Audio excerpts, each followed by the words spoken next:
Hello everyone. तो मैं हूं आप सबकी नितिका और आज मैं आपके लिए लेकर आई हूं एक ऐसा वर्ड जिस पर हम बात करेंगे, हम चर्चा करेंगे और वो आप सबको पता भी है, वो आप सब जानते हैं, सुना है। हमारा आज का टॉपिक है कॉन्फिडेंस। तो कॉन्फिडेंस की जब हम बात करते हैं, एक एग्जांपल ले लेते हैं। चलिए मान लीजिए कोई क्लास चल रही है, उस क्लास में अराउंड 50 to 60 स्टूडेंट बैठे हुए हैं। उसमें से कोई टीचर कुछ पढ़ा रहा है, समझा रहा है और वो टॉपिक हमें थोड़ा कम समझ आ रहा है या फिर उसमें कुछ डाउट निकल आ रहे हैं और हम उसका आंसर या फिर उसका जो उसके अंदर जो डाउट आया उस किसी पर्टिकुलर स्टूडेंट को, तो वो पूछ नहीं पा रहा है। वो क्यों नहीं पूछ पा रहा? कि सब बच्चों को वो देख रहा है कि हाँ सबको समझ में आ रहा है, सब यस मैम नो मैम जो भी बोल रहे हैं, लेकिन हम क्या ऑब्जर्व करते हैं कि सबको समझ में आ रहा है लेकिन हमें नहीं आ रहा है। और ये सबसे बड़ी हमारी भूल होती है कि हम उस टाइम पे बोलते नहीं है। किस लिए नहीं बोलते? क्योंकि हम ये सोचते हैं कि सब यस मैम नो मैम कर रहे हैं, सबको समझ आ रहा है और अगर मुझे नहीं आ रहा है तो इसका मतलब मेरे में कमी है। नहीं, कमी आप में नहीं है। कमी, क्योंकि कमी का मतलब ये नहीं है, क्योंकि यहाँ पे हर इंसान कोई भी परफेक्ट नहीं होता है। हर इंसान में कोई ना कोई कमी होती है, हर इंसान परफेक्ट नहीं होता है।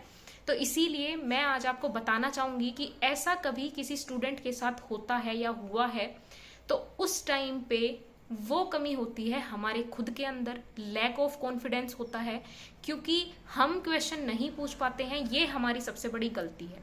तो हमें क्वेश्चन पूछना चाहिए उस टाइम पे। या फिर दूसरा एग्जाम्पल ले लेते हैं, आप कोई कहीं इंटरव्यू देने जा रहे हैं या फिर कोई प्रेजेंटेशन देनी है, आपको कोई सेमिनार देना है, उस टाइम पे आपके अंदर कॉन्फिडेंस की कमी आ जाती है। अब उस कॉन्फिडेंस की कमी को दूर करने के लिए आप क्या करें? थोड़ा फ्रेंड्स से क्या करेंगे, अपने आप को मोटिवेट करवाना शुरू करेंगे या फिर किसी टीचर से बात करेंगे, यूट्यूब देखेंगे, बहुत सारी चीजें हैं। तो उसके बाद भी लेकिन जब तक अंदर से वो कॉन्फिडेंस नहीं आएगा कि मैं ये कर सकता हूं या कर सकती हूं, तब तक आप नहीं कर पाएंगे। तो इसीलिए वो टाइम आपका खुद का होता है। उस टाइम पे आपको खुद का कॉन्फिडेंस अंदर से आना चाहिए कि हाँ मैं ये कर सकती हूँ, कर सकता हूँ, वटेवर। इसीलिए कॉन्फिडेंस हमारी लाइफ में, हमारे लाइफ को स्टेबल बनाने के लिए बहुत जरूरी है। और ये कॉन्फिडेंस हर इंसान में होना चाहिए। मैं यहाँ ओवर कॉन्फिडेंस की बात नहीं कर रही हूँ बिल्कुल भी, ओनली कॉन्फिडेंस। हमें पता होना चाहिए, हमें समझ आना चाहिए कि मैं ये कर सकता हूँ, कर सकती हूँ और ये गलत नहीं है। ठीक है, गलत की अगर हम बात करते हैं, गलत या सही कुछ नहीं होता है। परफेक्शन भी इस लाइफ में हम धीरे धीरे अडेप्ट करते हैं, हमें अचानक से नहीं आती है किसी भी चीज में परफेक्शन। तो इसीलिए बिना किसी हेजिटेशन के, जैसे मैंने एग्जाम्पल देके बताया, क्लासरूम में स्टूडेंट्स बैठे रहते हैं या फिर कोई आप सेमिनार दे रहे हैं, कुछ इंटरव्यू देने जा रहे हैं, तो इसीलिए उस टाइम पे बिना अपना कॉन्फिडेंस लेवल कम किए अपना 100% दीजिए।